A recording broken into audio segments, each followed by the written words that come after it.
এক জায়গায় দেখা মেলে ২৭ নদীর পানি। শুধু তাই নয়, জানা যায় নদীর ইতিহাস, ঐতিহ্য ও নদীর তীরবর্তী মানুষের জীবনযাত্রার নানা ছবি ও তথ্য। তবে সময়ের পরিক্রমায় এখন আর ভালো নেই পটুয়াখালীর কলাপাড়ায় অবস্থিত সেই পানি জাদুঘর ও এর সঙ্গে জড়িতরা, যা এশিয়ার প্রথম আর বিশ্বের সপ্তম। ২০১৪ সালের ২৯ ডিসেম্বর বেসরকারি উন্নয়ন সংস্থা অ্যাকশন এইড বাংলাদেশের অর্থায়নে আভাস প্রকল্পের অংশ হিসেবে নির্মাণ করা হয় এই জাদুঘরটি। আর এর প্রধান কারিগর হিসেবে কাজ করেন উপজেলার নীলগঞ্জ ইউনিয়নের ৫ গ্রামের ৪৮৫ জন নারী পুরুষ মিলে গড়ে ওঠা একটি আত্মনির্ভরশীল সমাজসেবামূলক সংগঠন উপকূলীয় জনকল্যাণ সংঘ। এই সংগঠনের সদস্যরা মহাসড়কের পাশে পাখিমারা বাজার সংলগ্ন এলাকায় নিজেদের ১৫% জায়গা কিনে অস্থায়ীভাবে গড়ে তোলেন এই জাদুঘরটি।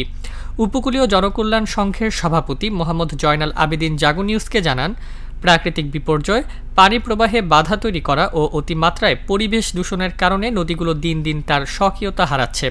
পানির কৃত্রিম সংকট ও জলবায়ু পরিবর্তনের প্রভাবে বড় ধরনের পরিবেশ বিপর্যয়ের শঙ্কা রয়েছে। এরই মধ্যে প্রভাব পড়েছে কৃষিভিত্তিক অর্থনীতি, সংস্কৃতি, মনস্তত্ত্ব ও সামাজিক কাঠামোর ওপর। পানি জাদুঘর এটা একটা ভালো কনসেপ্ট নিয়ে এটা করা। সারা দেশের যে নদ নদীগুলো আছে আমাদের বাংলাদেশের, এগুলোর পানির সাথে মানুষ পরিচিত হতে পারে, এটা খুব ভালো একটা দিক। তবে এটা একটা ভালো লোকেশনে যদি হয়, আর পাশাপাশি এটা সমৃদ্ধ করা দরকার। আরও একটু জরাজীর্ণ অবস্থায় আছে, আর যোগাযোগের ব্যবস্থাটা বলতে গেলে কুয়াকাটা থেকে একটু অনেকটা দূরে। সরকারি সুনজর না থাকা, পর্যাপ্ত পর্যটক না পাওয়া এবং পর্যটন কেন্দ্র কুয়াকাটা থেকে দূরত্বটা বেশি হওয়া সহ বেশ কিছু কারণে আমরা ভালো নেই।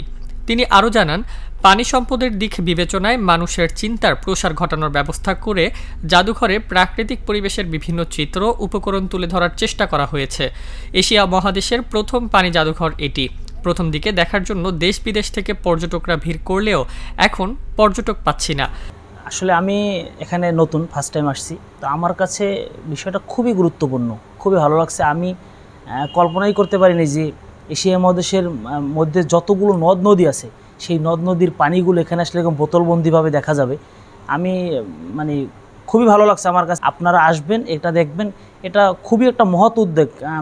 এই কর্তৃপক্ষ যারা, তাদেরকে আমি অনেক ধন্যবাদ জানাই, কারণ এত সুন্দর একটি আয়োজন করার জন্য। আসলে সরকারের কাছে আবেদন, পানি জাদুঘরটি যেন কুয়াকাটার কাছাকাছি নেওয়া হয়। তাদের সঙ্গে কথা বলে জানা যায়, জাদুঘরে প্রবেশ ফি শিক্ষার্থীদের জন্য ১০ টাকা আর অন্যান্যদের জন্য ২০ টাকা। এখানে ঢুকলেই চোখে পড়বে সাদা কাচের বোতলে সারি সারি সাজানো দেশি বিদেশি ২৭টি নদীর পানি, যার মধ্যে নেপাল, ভারত, ভুটান, মিয়ানমার থেকে বাংলাদেশে প্রবেশ করা আন্তর্দেশীয় ৫৭টি নদ নদীর পানি এবং ৩০টি দেশীয় নদ নদীর পানি রয়েছে। পরিবেশ এবং নদী না থাকলে মানুষ তার সভ্যতা হারিয়ে ফেলবে। তাই এইসব কথা চিন্তা ভাবনা করি ২০১৪ সালে, ভবিষ্যৎ প্রজন্মটা চিন্তা ভাবনা করে আমরা ২০১৪ সালে ২৯শে ডিসেম্বর এই জাদুঘরটা প্রতিষ্ঠা করেছি। আমাদের উদ্দেশ্য ছিল যে মানুষকে বোঝানো যে নদী কী জিনিস, নদী না থাকলে বাংলাদেশের অবস্থা কী দাঁড়াবে।